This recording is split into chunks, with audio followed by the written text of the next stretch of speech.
আসসালামু আলাইকুম ওয়া রাহমাতুল্লাহ। সম্মানিত দর্শক, আল্লাহর এই দুনিয়ায় যে যেখান থেকে আজকের এই ভিডিও দেখতেছেন সবাইকে আন্তরিক শুভেচ্ছা। আজকের এই ভিডিওতে সবাইকে স্বাগত। অনেক শিক্ষক সংসার চালাতে দ্বিতীয় কাজে বাধ্য হন প্রধানমন্ত্রী। চলুন আমরা এখান থেকে বিস্তারিত জেনে নেই।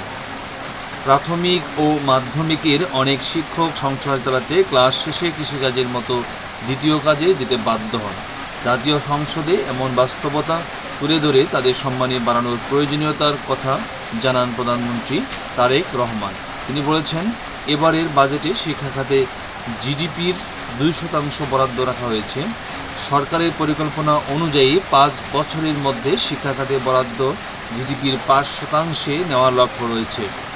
আজ বুধবার জাতীয় সংসদে এনসিপির সংসদ সদস্য হাসানাত আবদুল্লাহর প্রশ্নের জবাবে প্রধানমন্ত্রী এসব কথা বলেন। স্পিকার হাফিজউদ্দিন আহমেদের সভাপতিত্বে প্রশ্নোত্তর অনুষ্ঠিত হয়।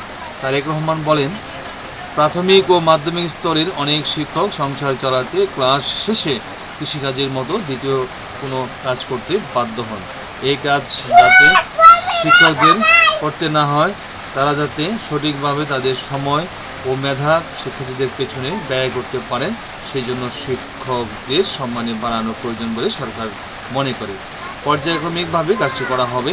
প্রধানমন্ত্রী বলেন, আমরা যদি আমাদের প্রাইমারি এবং সেকেন্ডারি শিক্ষকদের সঠিকভাবে ট্রেনিং দিতে না পারি, তাদের সম্মান যদি বৃদ্ধি করতে না পারি, তাহলে অবশ্যই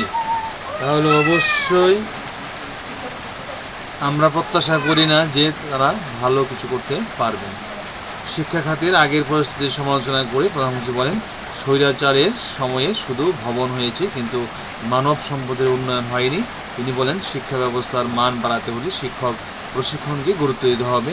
প্রাথমিক ও মাধ্যমিক পর্যায়ের শিক্ষকদের দক্ষতা বাড়ানোর পাশাপাশি তাদের আর্থিক অবস্থার উন্নয়নও জরুরি। আজকে ভিডিও এখানে শেষ করছি। ভালো থাকবেন সবাই। আল্লাহ হাফেজ। আসসালামু আলাইকুম ওয়া রাহমাতুল্লাহি ওয়া বারাকাতুহু।